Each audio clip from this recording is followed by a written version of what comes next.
Hello, it's Jed Flood here, again, talking to you. Very nice to see you. I have a very good quarter collection. Quite good. Maybe $7 worth of all individual quarters with incredible artwork on each, individual from another. We've got Washington crossing the Delaware. We've got a Green Mountain Boy with his musket over his back. A lot of fun stuff. You might be wondering, Jed, how on earth did you get all these quarters? And might I add, I have gotten each individual quarter within the span of 3 weeks.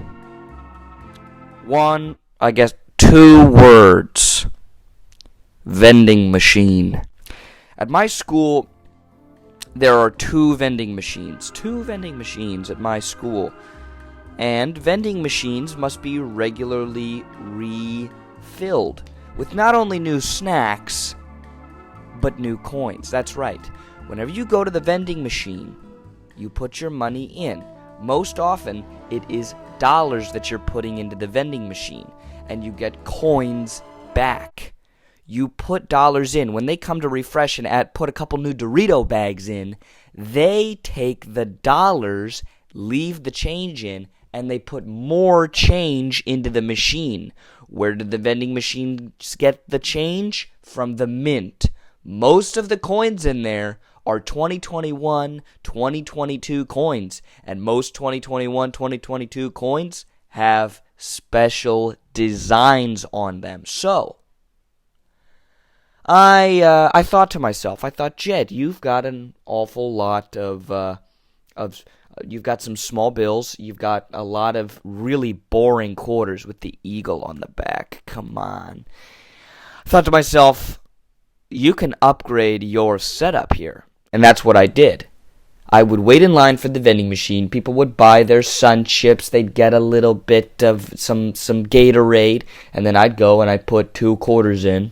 Get 2 quarters back. This one's not very good. Put it back in. And I'd just cycle them out during my, in between classes. And I got awesome ones. Before you know it, I got the whole crew. The boys were all, hey, you got a quarter? Yeah, let's get it. Let's get an astronaut. Oh, I've got a boy planting a tree. Let's turn that into a Fort Henry, baby.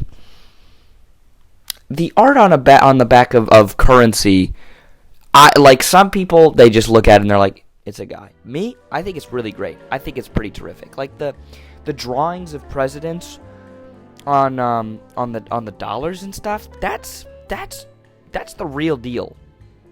That's the real deal. They're not messing around with those. They're not messing around. Art is a terrific thing. Artwork. But often I feel like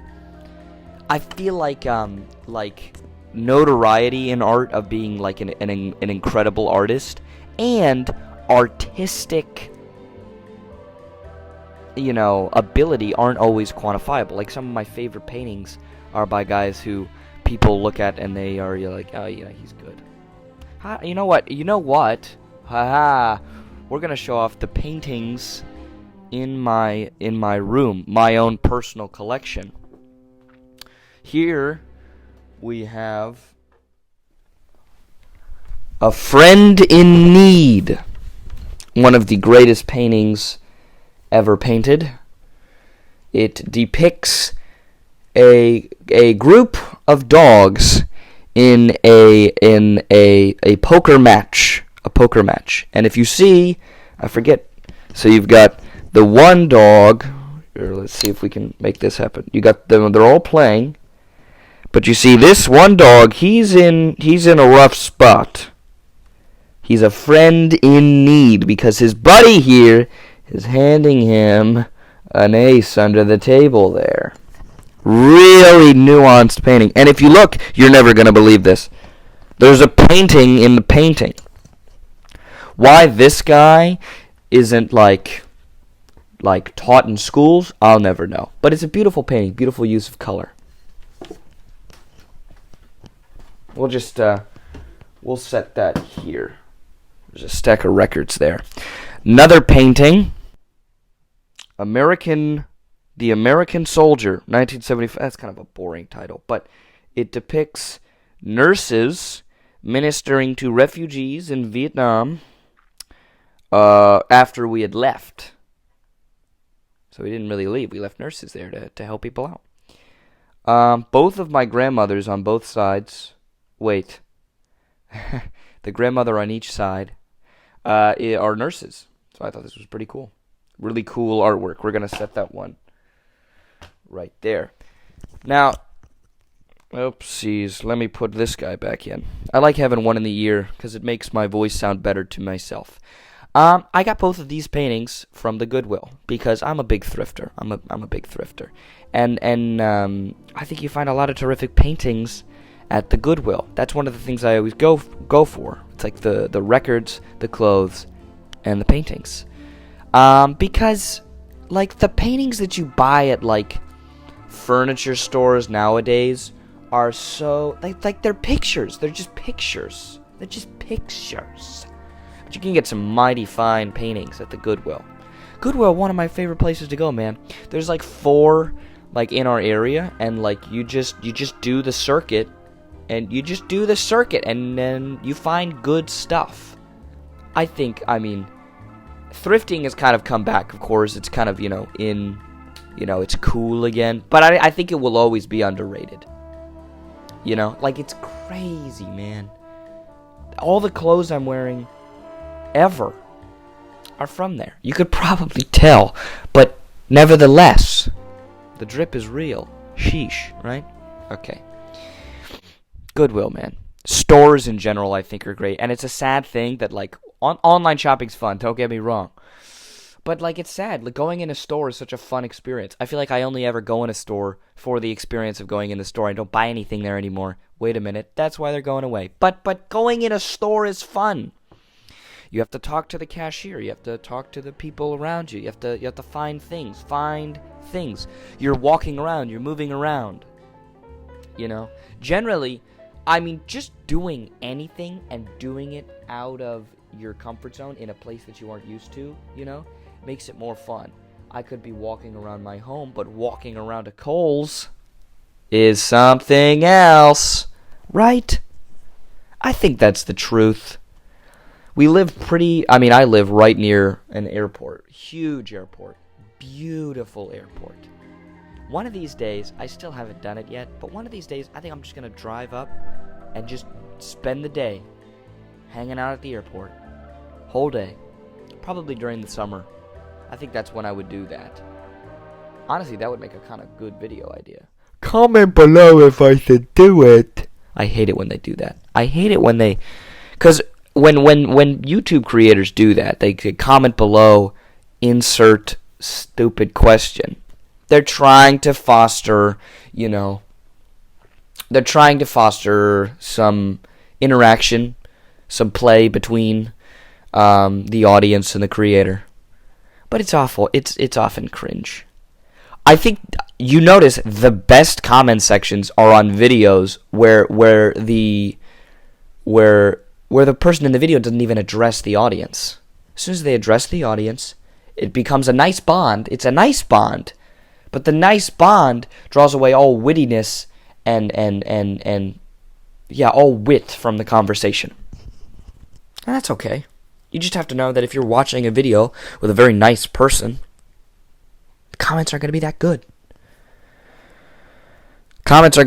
But that tells you something about the witty people on YouTube. The witty commenters are only going to the volatile corners.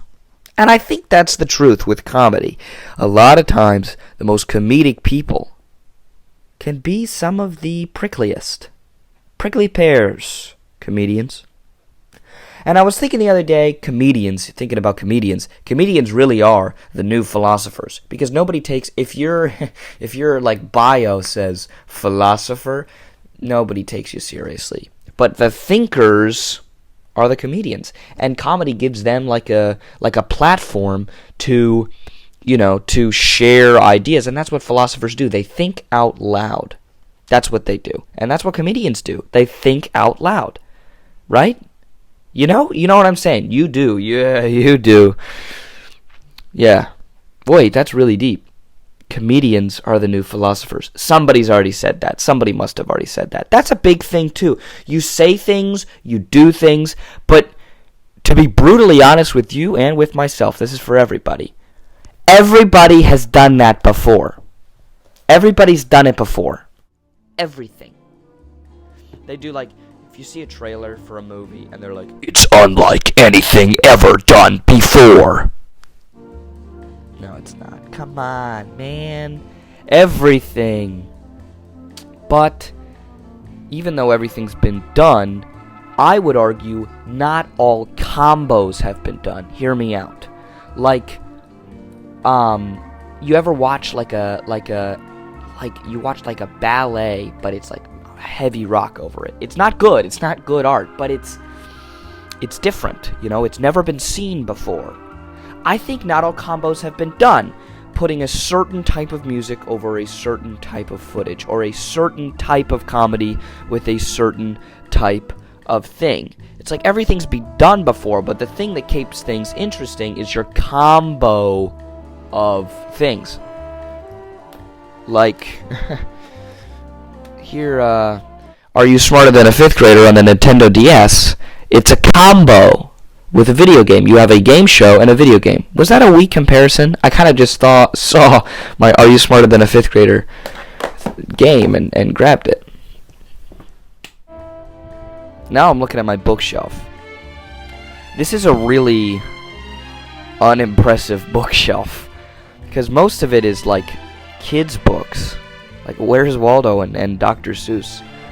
But every once in a while you'll get like a Norman Rockwell book or a couple history books.